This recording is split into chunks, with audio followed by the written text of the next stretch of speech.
As World War II comes to an end, scientists discover the secret of the atom, unleashing death and destruction on an unimaginable scale. Now they are racing to discover the secret of life. It will be the find of the century. It's May 1st, 1952, and what these scientists gathered at the Royal Society don't know is at this very moment, close by in a London lab, an X-ray camera is clicking off a 100-hour exposure of something called DNA.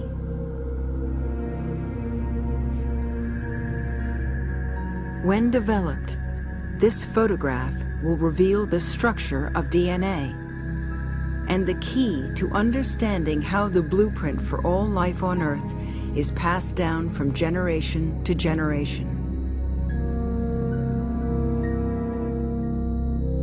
Two of the most determined of the DNA detectives are Francis Crick and an American, James Watson. Also at the Royal Society is a 31-year-old British scientist named Rosalind Franklin. She is responsible for the crucial X-ray photo.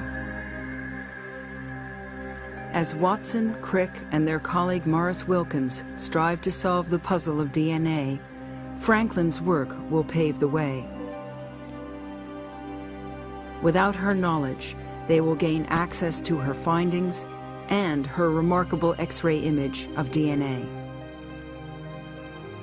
It will lead to one of the greatest discoveries in science, and some believe, to one of its greatest injustices.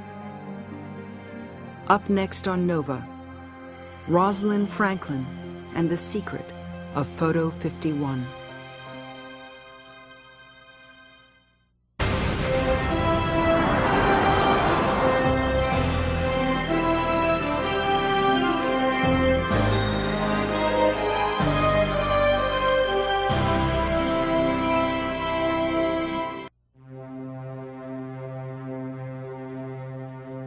In 1962, a Nobel Prize is awarded to James Watson, Francis Crick, and Maurice Wilkins for their groundbreaking work on DNA.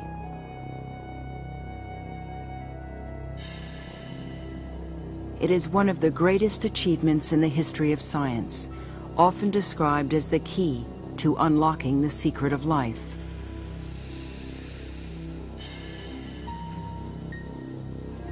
A few years later, James Watson publishes his personal account of the discovery. In The Double Helix, this slim, best-selling book, he depicts a race to determine the structure of DNA and introduces a little-known scientist named Rosalind Franklin. I don't think anybody would have heard of Rosalind Franklin. I certainly wouldn't have written the book unless James Watson in 1968 had written The Double Helix. But in it there's this character, the terrible Rosie, this bad-tempered blues-stalking who hoarded her data, who wouldn't let the men see it, you know, and lashed out at all of them. They were all terrified of her. And it really makes the whole story go. Watson's casting of Franklin as villain works as a literary device. But who she is in his book and who she was in real life are quite different. And, unfortunately, Franklin wasn't around to defend herself. She died at the age of 37, a decade before The Double Helix was published and became a bestseller. When The Double Helix was in rough draft, Harvard University Press, which was planning to publish it, asked that all those so candidly mentioned be given a chance to read it.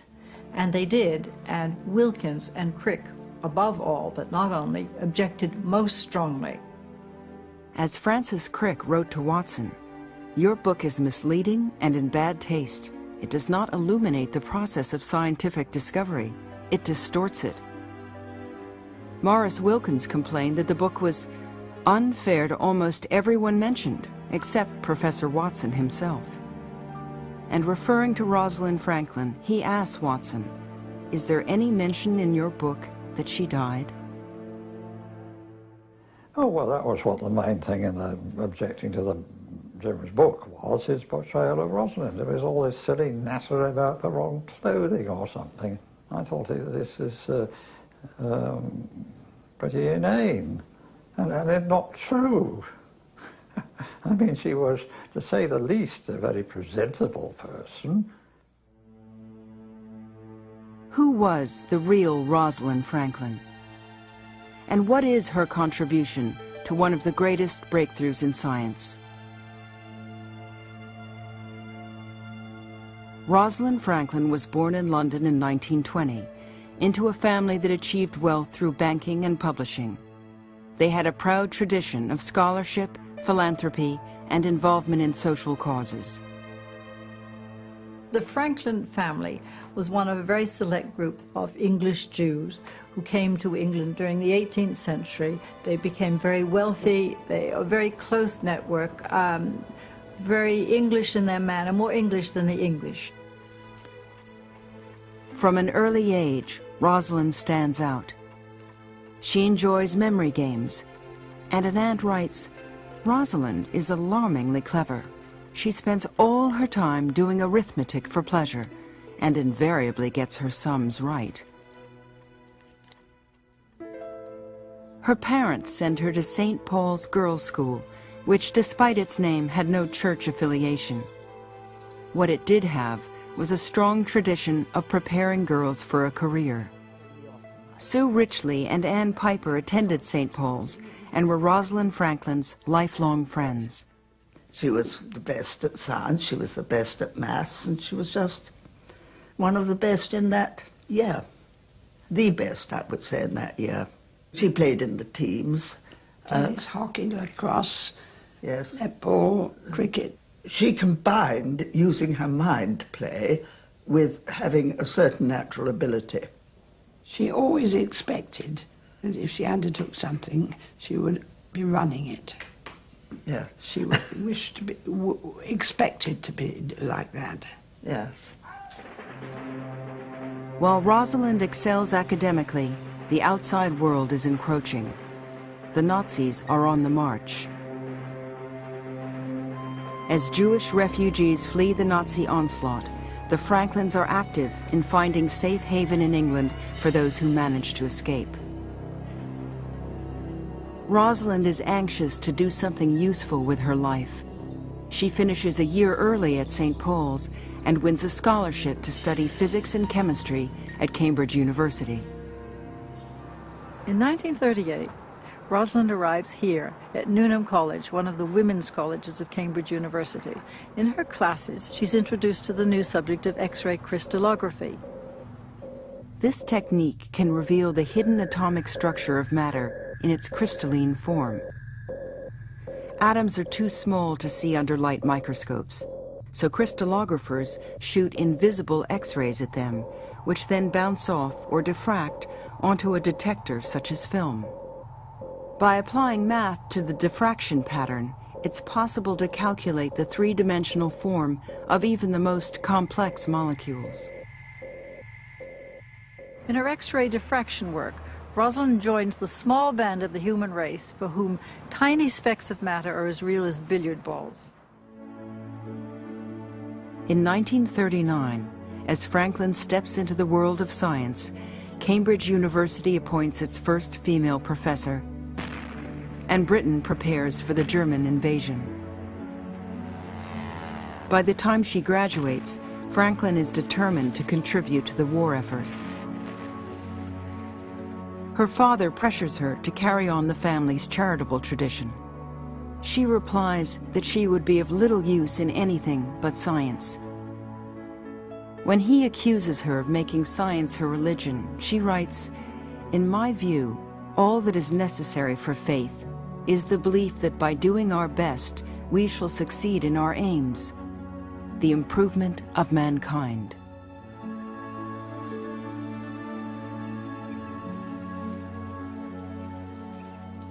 Cambridge really did for Rosalind everything that a good university should. It gave her a profession, a philosophy of life. It enabled her to distance herself from her parents.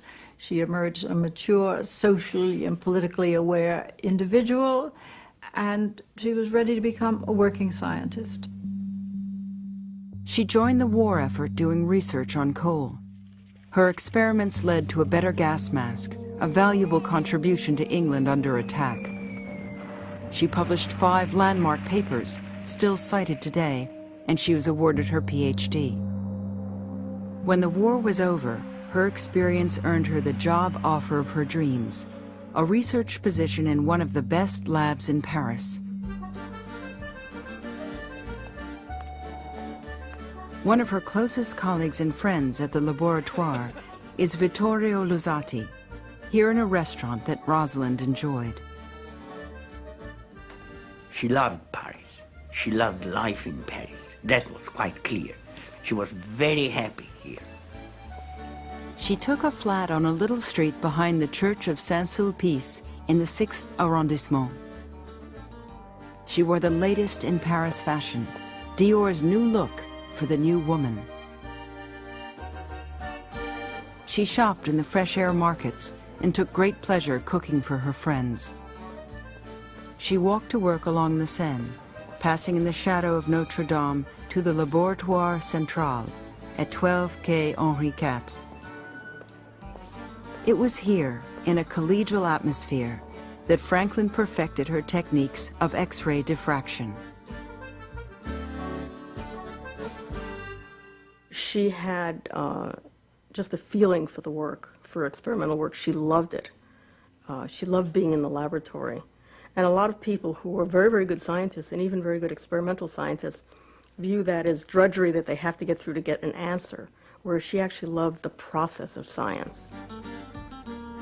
Franklin was gaining an international reputation, speaking at conferences and publishing in professional journals. An avid hiker, she took trips with colleagues to Norway, Wales, and the Alps. Her research was not without its risks. Lab workers were periodically checked for overexposure to X-rays, and when Franklin exceeded safe levels, she was upset that she had to stay away from the lab for a few weeks.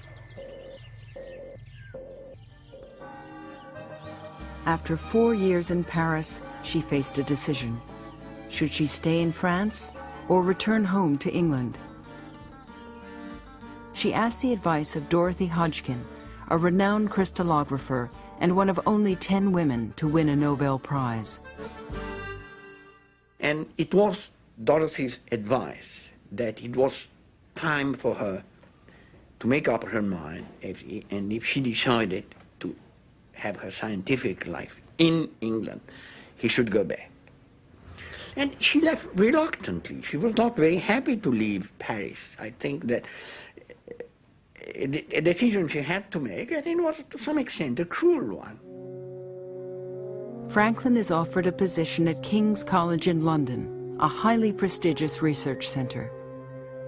She is hired by J.T. Randall, the director of the biophysics labs, to create an X-ray diffraction unit to investigate the structure of proteins. She accepts the offer, but writes to a friend, "To change the banks of the Seine for a cellar on the Strand seems to me quite insane." But as she is leaving Paris, she receives a letter from Randall, shifting her focus from proteins to the little understood substance called DNA. Rosalind Franklin is 30 years old as she unwittingly enters an undeclared race to unravel the secret of life.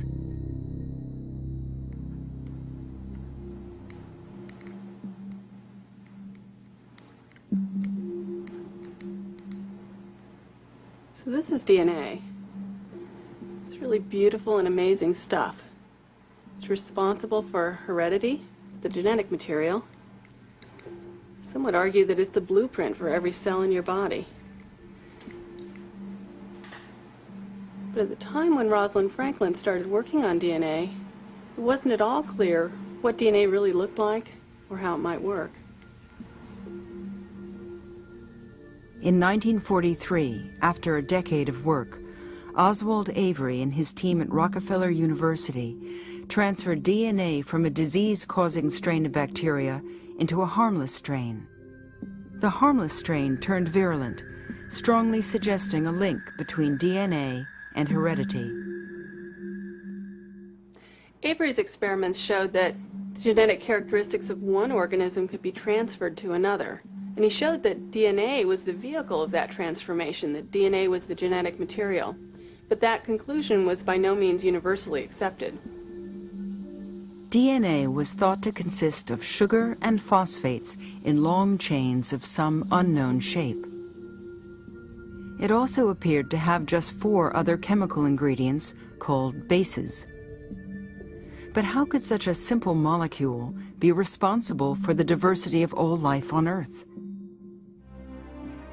Some believed that discovering the structure of DNA would lead to an answer. That was Franklin's assignment when she arrives at King's College London in January 1951. Now a professor at King's, Raymond Gosling was a PhD student in biophysics at the time of Franklin's arrival. When I first came in 49-50, what there was a bomb crater, remains of the Second World War. We had to walk round the bomb crater and in here to the main hall of the college.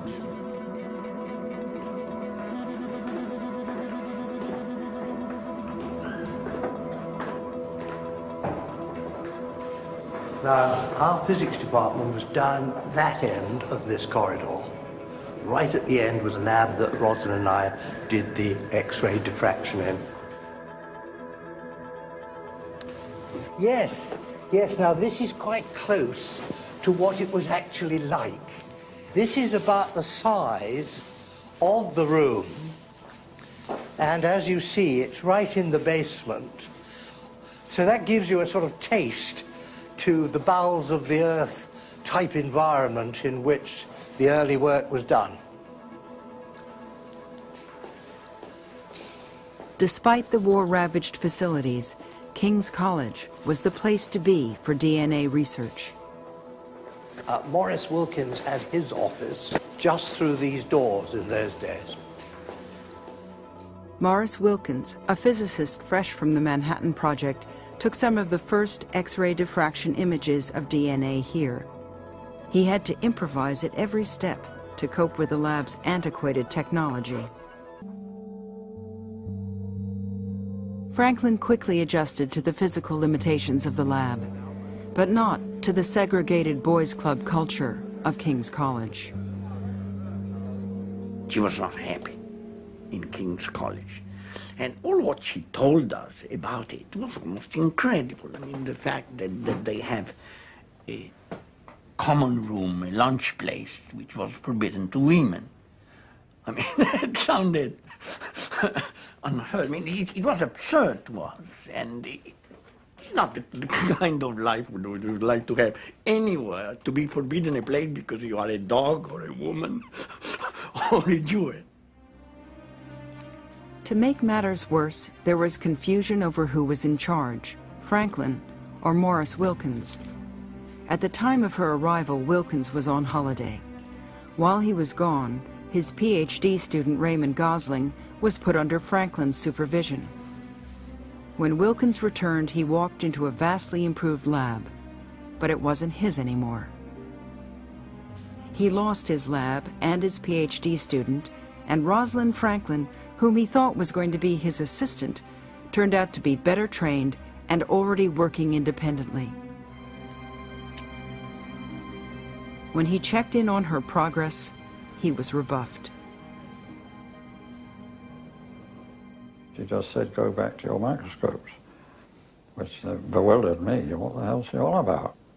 So we had a very stressful aspect which did not help joint work in our laboratory as a result. The stressful relationship between Wilkins and Franklin arose from a miscommunication that originated with the director of the lab, J.T. Randall. Well, here we have copies of Rosalind Franklin's working notebooks.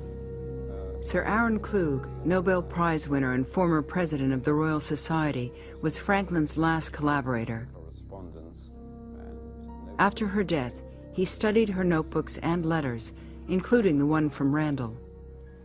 And in December 1950, he writes her a letter, and I quote, "This means that as far as the experimental X-ray effort is concerned, there will be at the moment only yourself and Gosling." That letter was not seen by Wilkins.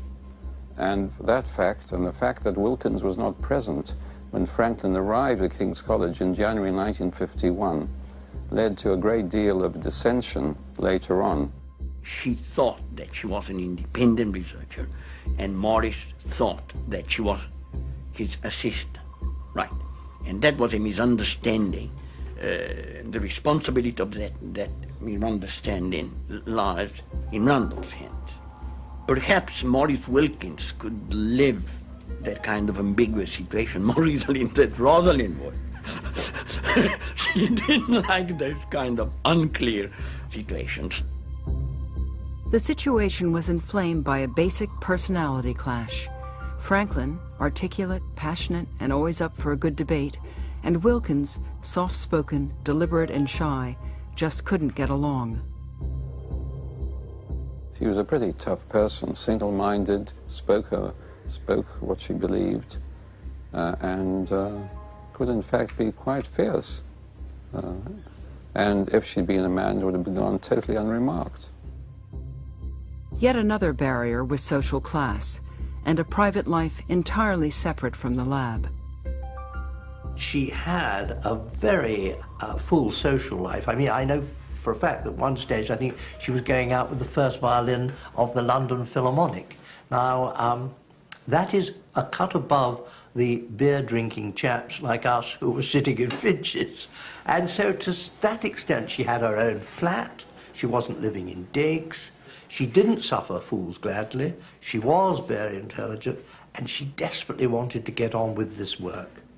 She was so convinced that it was there, like a ripe plum to be plucked from the tree. Despite all the tensions of the lab, Franklin applied herself to the task with single-minded determination, setting her sights on solving the structure of DNA. But now, a new player was about to enter the game. While Rosalind was setting up her new lab at King's College London, James Watson, much younger, 23, but with a PhD, had come to Europe because he wanted to study the gene, and he was convinced that the gene was the thing to study. This is going to be the secret of life. Watson goes to a conference in Naples, where Wilkins shows one of his early fuzzy diffraction images of DNA. Watson tries to meet Wilkins and wrangle an invitation to work at King's College. I tried to talk to him, but Morris, he's English and doesn't talk much to strangers. And so I left in sort of the vague feeling that it'd be nice if I could work with Morris, but it wasn't a sort of obvious coming together of like minds. Wilkins does not take the bait. But shortly after, Watson is invited to the Cavendish, a famous research lab at Cambridge University, headed by Nobel laureate Sir Lawrence Bragg.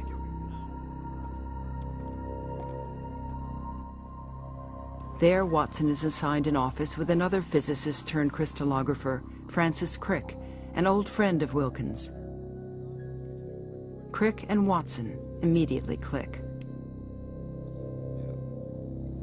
But an hour away at King's College, the negative atmosphere takes a new turn for the worse.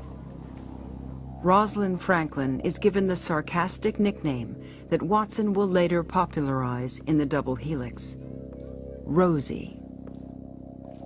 Oh yes, it was with her walking around the lab, sort of swinging her bag, looking a bit like Thatcher on occasions, you know, she provoked this sort of thing. Some say, oh, we call her Rosie for a joke, silly joke. A lot of people referred to her as Rosie behind her back, but nobody called her Rosie to her face. Despite the hostile environment, within months of her arrival at King's, Franklin is producing amazing results. Rosalind did the most professional work. She had a good camera, because she developed a good camera. She got superb pictures. The best in those days. Within a few months, Franklin transformed the state of research at King's. But above all, she discovered that there were two forms of DNA. Franklin's discovery that there are two forms of DNA is perhaps the most crucial step toward the ultimate discovery of its structure. Before Rosalind Franklin discovered that there were two distinct forms of DNA, the A and the B forms, people were probably looking at mixtures of those two forms. It would be sort of like if you had a picture of Mickey Mouse superimposed on a picture of Donald Duck. It'd be almost impossible to understand what either Mickey Mouse or Donald Duck looked like.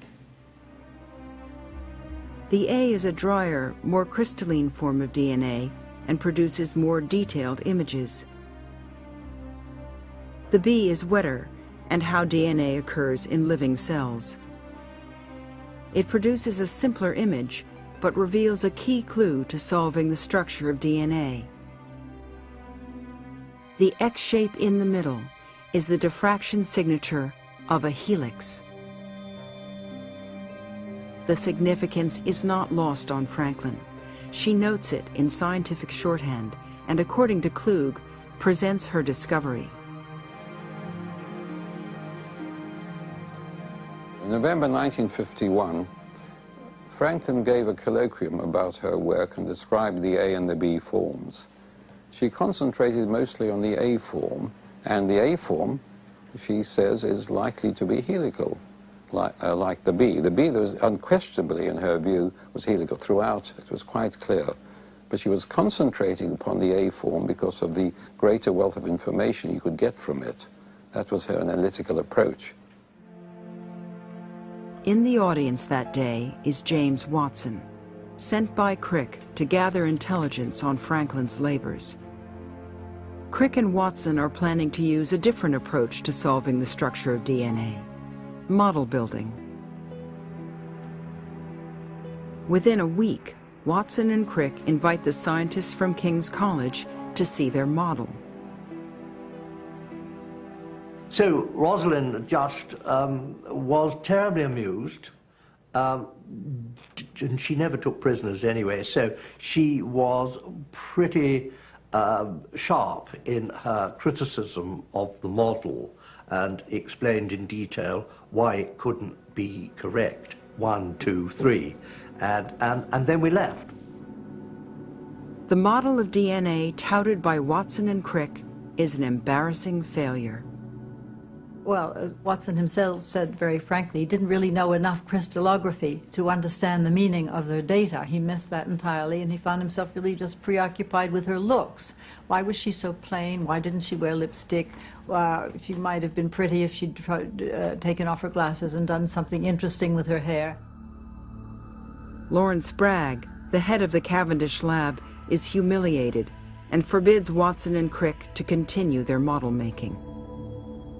It was a happy moment for Rosalind and me because it justified her interpretation that you could build models, but you couldn't prove which was the right one. And here they were, the model builders, hard at it, and they'd produced completely the wrong model. To Franklin, the incident is an affirmation of her training, that experimentation and patient analysis of the data will reveal the answer. But what Franklin may not know is that her unpublished findings will continue to make their way to Watson and Crick. And they are getting there through the deputy director of her own lab, Morris Wilkins. Gradually, Wilkins felt shut out of his own subject. So he began going up to Cambridge to talk to his old friend, and he was an old friend, Francis Crick, about DNA, which he was still interested in, and about this terrible Rosie, who was hoarding, he felt, her data. So inadvertently, Wilkins was the conduit. A lot of information from Rosalind and from King's actually passed its way to Cambridge, so that even if Watson and Crick were not officially working on DNA, they were speculating. But while Crick and Watson speculate, Franklin continues to analyze and collect new information. In May 1952, she sets up the X-ray diffractometer to take an image of the wetter form of DNA, the B.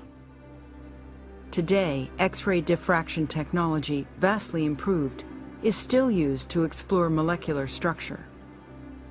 At the end of this glass capillary is a DNA fiber, similar to the kind that Rosalind Franklin worked with, and it is so small that it's difficult to see it with your naked eye. Rosalind Franklin had to bundle together 20 of these fibers in order to get X-ray diffraction images. Now, scientists use DNA crystals, which give better results than these microscopic fibers. 20 of them bundled together are about the thickness of a human hair.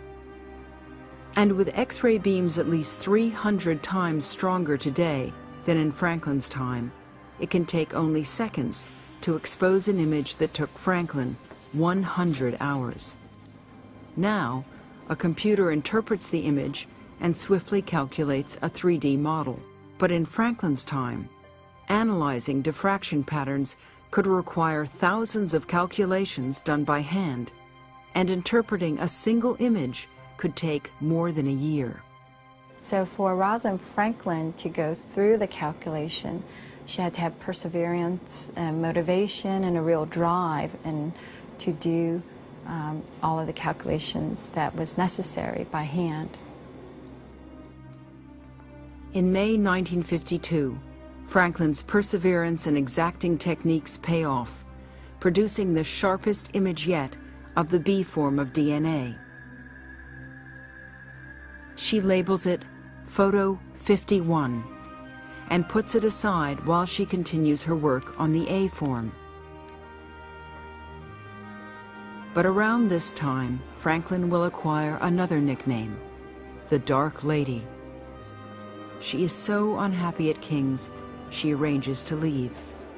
She agrees to finish analyzing her data, write up her findings, and stay until the end of the year. I was very sorry that she should find it necessary to leave, but of course appreciated that there was no alternative, that the Crown Prince and the Dark Lady were never going to get on together. He wasn't going to leave, so it was obvious that Rosalind was going to leave. In the midst of this transition, someone gives Photo 51 to Wilkins.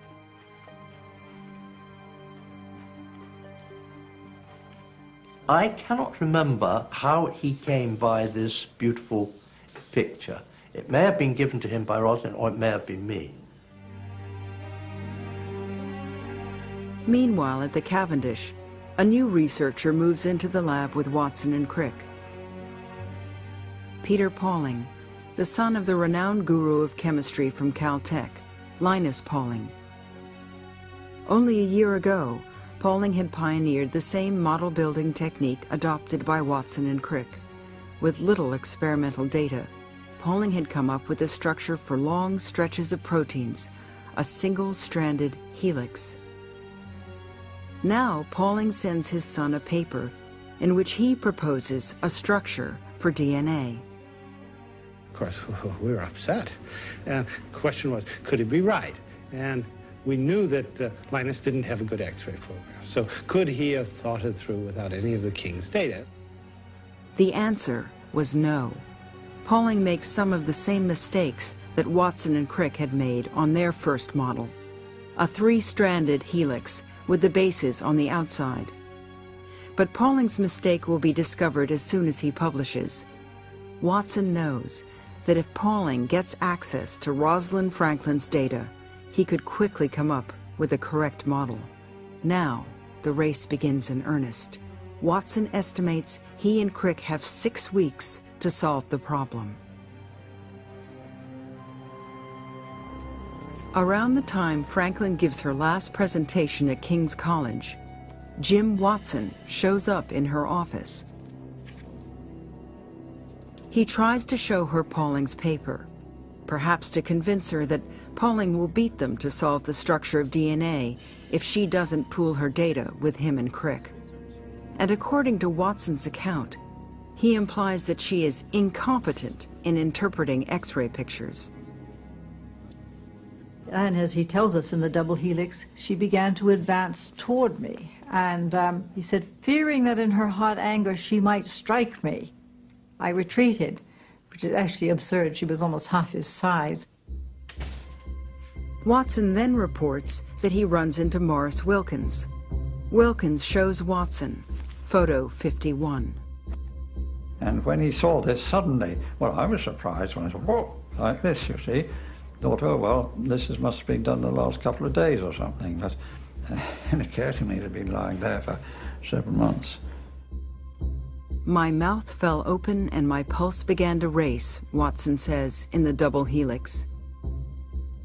It is the clear X pattern, the signature of a helix, that ignites his excitement. But there's more. From this photo alone, you can deduce the number of units per turn, per helical turn, that were in the helix. The number of lines in the photo shows that each twist of the helix has 10 units, or molecular building blocks, and the dimensions of the image correspond to a helix of 34 angstroms per turn. Wilkins gives this crucial information to Watson. So they get the basic parameters for building the helical backbones. On the train back to Cambridge, Watson sketches photo 51 on his newspaper and reports to Crick. Based on Franklin's data, Crick and Watson go to Lawrence Bragg, the head of the Cavendish lab, and he gives them permission once again to build a model. They begin on February 4th, 1953. Then they had another idea. They knew that data from all of King's biophysics unit, including Roslind's work, was published in a report for the Medical Research Council. In the MRC report, Franklin places DNA in a class of molecules with a certain type of symmetry, as these simple drawings in her notebook illustrate. The implications of that symmetry would be obvious to an expert like Francis Crick.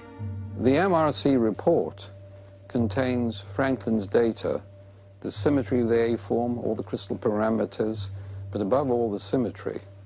It was this symmetry which told Crick there were two chains running in opposite direction. 2 strands each with the sugars and phosphates running in different directions, an anti-parallel double helix. But where do the bases go? On the outside, as Watson and Crick depicted in their first model, or the inside, as Franklin had told them? There were 2 important clues. A few years earlier, a British scientist, William Asbury, theorized that the 4 bases, adenine, thymine, guanine, and cytosine, would be stacked like pennies. And at Columbia University, Erwin Chargaff discovered that DNA always contains equal amounts of adenine and thymine, as well as equal amounts of guanine and cytosine. At first, Watson thought that the bases must be paired like with like, A with A, G with G, and so on. But an office mate, Jerry Donahue, shows him that he's using the wrong chemical forms. With the right forms, Watson then makes a giant leap. He finds he can fit the bases into the helix measured by Franklin if he pairs A with T and G with C. Arranged this way, the bases form the connecting rungs in a twisting ladder on the inside of a double helix. It is Rosalind Franklin's experimental framework, a collection of evidence painstakingly accumulated over 2 years, that guides Watson and Crick to solve the structure of DNA. And in another eureka moment, the structure rewards them with the immediate realization of how DNA replicates. Unzipping the helix produces two templates to create two new helices, each identical to the original. DNA isn't just a molecule, it's the blueprint for life. In one of the most famous understatements in science, Watson and Crick write, "It has not escaped our notice that the specific pairing we have postulated immediately suggests a possible copying mechanism for the genetic material." The day was Saturday, February 28, 1953. That was the day that they went into the pub, the Eagle, and Crick told everybody, "We've discovered the secret of life." Now that they have discovered the secret of life, they have another problem to solve. How are they going to prove it? Once again, they need Franklin. She travels to Cambridge to review the model. And Watson writes in his book that her immediate acceptance of the model amazed me. But she understood immediately that the model was correct. What she perhaps didn't know is how much of her data they had known in order to build that model.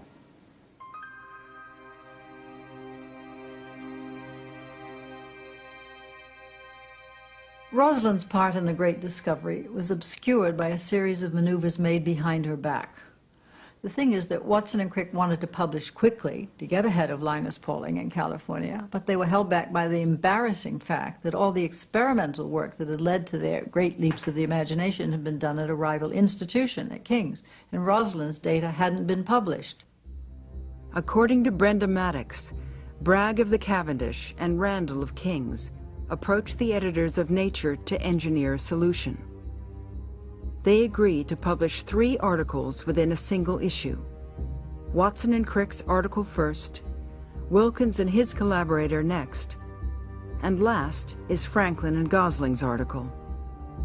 Its position at the end suggests Franklin's findings merely confirm Watson and Crick's model, instead of providing the essential data used to formulate it. The Crick and Watson paper doesn't say in what particular respects they were indebted to Franklin for her work. Sir John Maddox, later editor of Nature for 2 decades, shows how Franklin's contribution was obscured by Watson and Crick with a single guarded sentence. They say, "We have been stimulated by a general knowledge of her work." But in fact, they had particular knowledge of her work. And I, as an editor, would have smelled a rat at that. Franklin had written her own article a month before she saw the model. Inserted by hand into the original text is the sentence, "Thus our general ideas are consistent with the model proposed by Crick and Watson."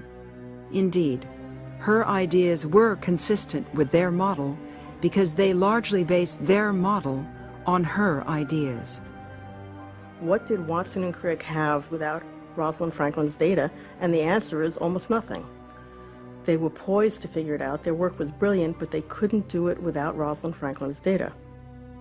In fact, Rosalind Franklin could be said to be Watson and Crick's unknowing and unrecognized collaborator.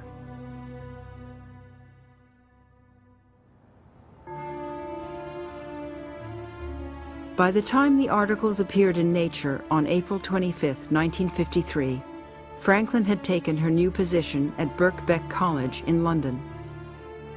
In her 5th-floor office under a leaky skylight, she often left an umbrella open on her desk to protect her papers. She headed the Virus Research Lab from 1953 to 1958 and thrived in Birkbeck's collegial atmosphere, much like her beloved laboratoire in Paris. Here, she made what she called her greatest discovery, working out the complex structure of a virus and locating its infectious element. She collaborated with Aaron Klug, who later wins a Nobel Prize. She worked out the exact geometry So it was important in history that you could actually do such things. The thing about Rosalind, she was single-minded, and she could tackle these large and difficult problems. Franklin's virus work secured her international reputation and brought many invitations to speak in the United States. In 1956, she celebrated her 36th birthday while visiting universities in California and climbed Mount Whitney, one of the highest peaks in North America. But near the end of her trip, Franklin was suffering from severe abdominal pains. On her return to England, she was diagnosed with cancer. There is speculation that her work with X-rays may have triggered the disease. She handled it marvelously. Yeah. She was in the Marsden, the cancer hospital, and there she was in a private, well, a single room at the end of a corridor with work papers and calculations all around. She was still optimistic and confident that things were going to get better. Don Casper, an American colleague, recalls her struggle to climb from the basement lab to her fifth-floor office upstairs. Up until the end, she was still working away. We had wished we could help her, but unfortunately, there was nothing could be done. After a year and a half of terrible illness, painful treatment, she asked her doctor for a frank prognosis, and he told her to seek the consolations of religion. She was furious. She was not religious. She had a full agenda. She had an invitation to a fellowship in Caracas. She was too busy to die. Rosalind and I were going to attend a meeting in Leeds, and she suggested that we could drive and go and visit some of the Norman cathedrals. When I arrived in London, I called her because I expected to stay with her, and there was no answer. And after several attempts to get her on the phone, I called Aaron Clark, whom I knew rather well, and he told me that she was in hospital. So until the very last day, she hoped that she could go to the countryside with a friend, right? And she died while we were at Leeds at the meeting.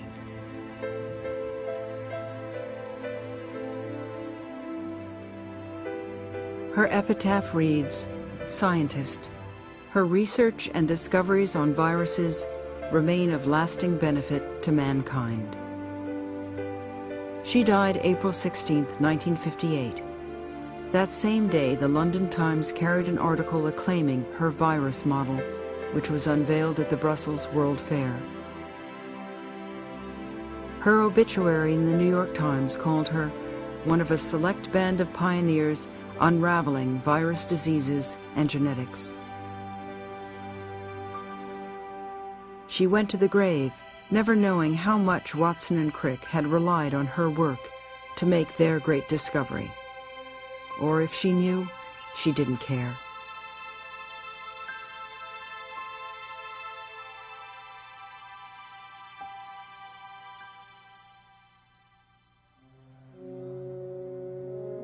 In 1962, James Watson, Francis Crick, and Maurice Wilkins won the Nobel Prize for their discovery of the structure of DNA. Franklin's name receives no mention, save a passing reference by Wilkins. Her crucial contribution to their work becomes a footnote in scientific history. Rosalind probably would have been forgotten, not by her friends. We would not have forgotten Rosalind, but, I mean, by the public in general. If we talk about Rosalind, it is because of the way Jim Watson offended her memory. In 1968, James Watson published The Double Helix, his personal account of the discovery of the structure of DNA.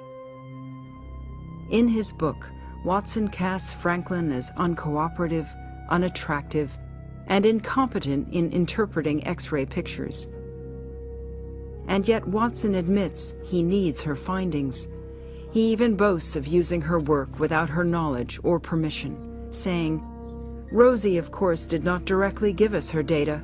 For that matter, no one at King's realized they were in our hands." When the book was in rough draft, Harvard University Press asked those mentioned in the manuscript to read it. Many, including Crick and Wilkins, objected so strongly that in a highly unprecedented move, Harvard withdrew its offer to publish. The book came out with a popular press and became an instant bestseller. But most of the main portraits were modified, all except Rosalind, who was dead, and every writer knows you can't label the dead. Franklin's family and colleagues protested Watson's portrayal of, as one put it, that gifted girl who could not defend herself.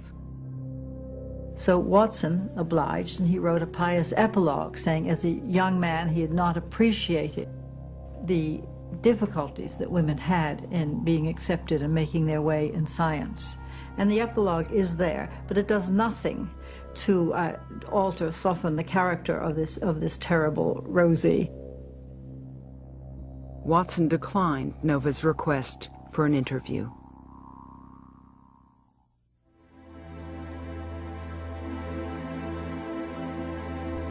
Franklin is now receiving some long overdue recognition, plaques where she lived and worked, and recently, Britain's Royal Society created the Rosalind Franklin Award to support women in science.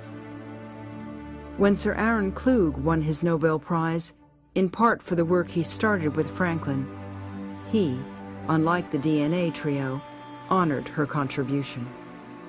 As I said in my Nobel lecture, she made a profound impression on me, where she pointed the way to tackling important and difficult problems, no matter how long they took. Rosalind died at 37, with no sense of having been edged out in a race that only Watson and Crick knew was a race. She died proud of her world reputation in coal and virus research. She was cheated of the only thing she really wanted, which was a chance to finish her work. In my view, her lost prize was life. Those who admire Franklin take solace in her uncompromising dedication. For Rosalind Franklin, the joy of science was in the work itself and its ultimate reward, the betterment of humankind.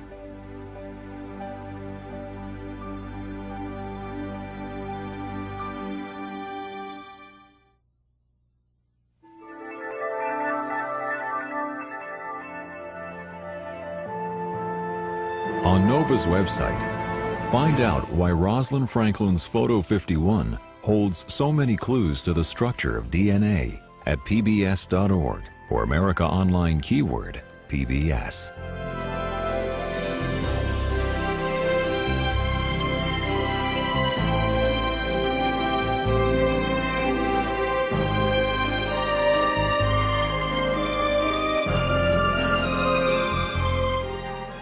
The Secret of Photo 51 video and the book Rosalind Franklin, The Dark Lady of DNA are available from WGBH Boston Video.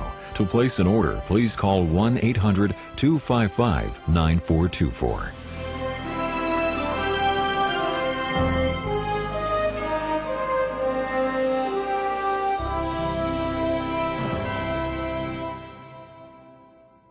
NOVA is a production of WGBH Boston.